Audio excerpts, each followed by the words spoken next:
Hi, I'm Jennifer, and today I'm reviewing Talk to Text on Google Docs.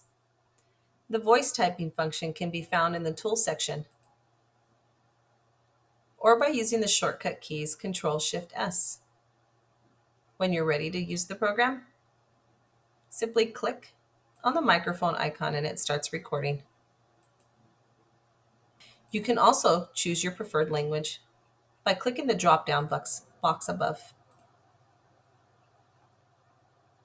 The product targets teachers, students, people with accessibility issues, speakers, and presenters needing to take notes in real time.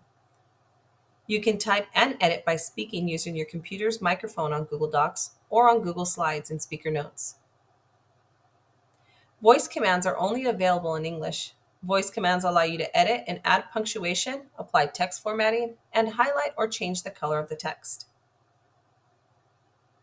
As you can see, it's pretty efficient in my opinion. It really does transcribe everything pretty accurately. My only issue is that at times I stutter, and so it can be a little difficult for people who have speech impediments. But for the most part, I believe this product would be very beneficial to those needing to take notes as they talk aloud. It replaces voice recorders and can be really helpful for students in the class. Next, I'm going to review the privacy policy for Google. One thing I noticed is Google collects a lot of information from you. Not only do they collect your personal information, they collect your payment information as well. Anything you enter really into Google or its affiliates um, will be subjected to third-party sharing. So as you can see here, it says they collect information about their apps, browsers, and devices, such as terms you searched for, videos you watched, views and interactions with content and ads, voice and audio information, purchase activity, people with whom you communicate or share content, and so on.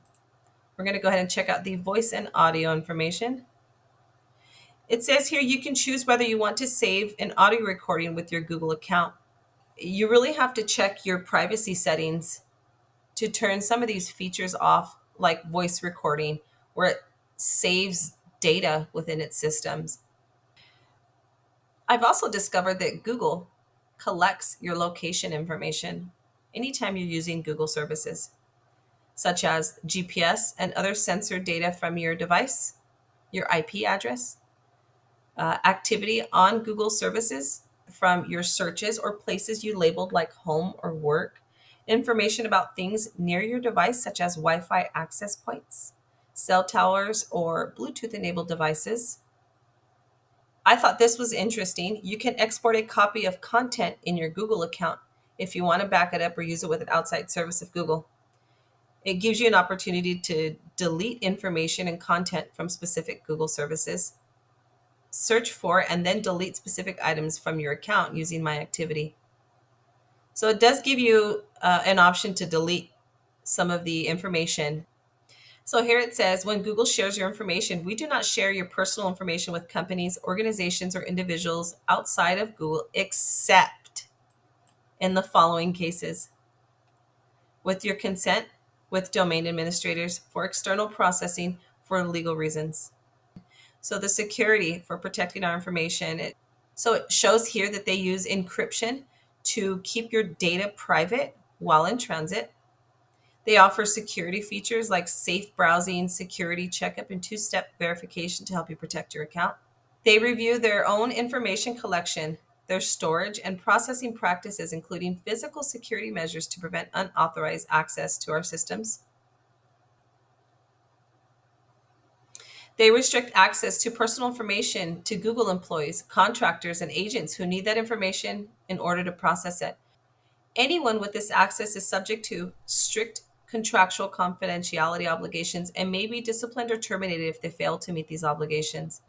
This part here, it shows retaining your information. We retain the data we collect for different periods of time, depending on what it is, how we use it, and how you configure your settings.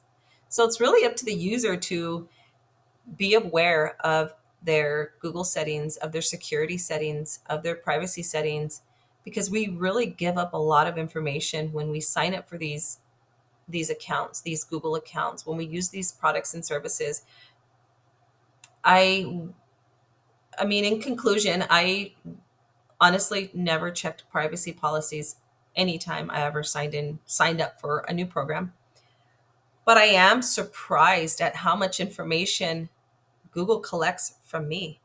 I am surprised to see that they share my information. I'm surprised to see that they collect my location history. They track my movements via GPS and store my home and work addresses. I do think that it's a bit concerning. So in the future, I'll definitely be more aware of the privacy and terms and conditions for using any application in the future. Thank you.